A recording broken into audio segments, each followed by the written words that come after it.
Hello friends, ఎప్పుడు రొటీన్గా చేసే టిఫిన్సేనా ఏదైనా కొత్తగా చేద్దామని ఆలోచిస్తుండగా నా చిన్నప్పుడు మా మమ్మీ చేసి పెట్టే బగోన్నట్లు గుర్తొచ్చాయి. అవి ఎలా చేయాలి అని మా అమ్మకు ఫోన్ చేసి మరీ తెలుసుకొని చేశానన్నమాట.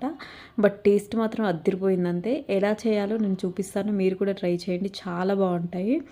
ముందుగా ఓవర్ నైట్ లేదా ఒక 4 అవర్స్ నానబెట్టిన బియ్యం తీసుకొని అందులో పచ్చిమిర్చి, వెల్లుల్లి, ఆనియన్, జీలకర్ర, ధనియాలు, సాల్ట్ అన్నీ వేసి మంచిగా మిక్సీ పట్టుకోవాలి, అట్లు పోసుకోవడానికి కంఫర్ట్గా ఉండేలాగా.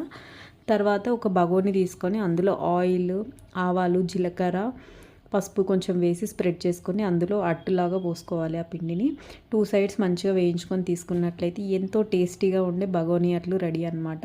చాలా టేస్టీగా వచ్చాయి. మా ఇంట్లో వాళ్ళకైతే చాలా నచ్చాయి అనమాట. నేను ఫస్ట్ టైం ట్రై చేశాను ఓన్గా. మా అమ్మ నాకు టేస్టీగా కావాలి అన్నప్పుడు అలా చేసి పెట్టేదనమాట. మీరు కూడా ట్రై చేయండి, చాలా బాగుంటాయి. అలాగే మీకు ఈ వీడియో నచ్చినట్లయితే please like, share and subscribe.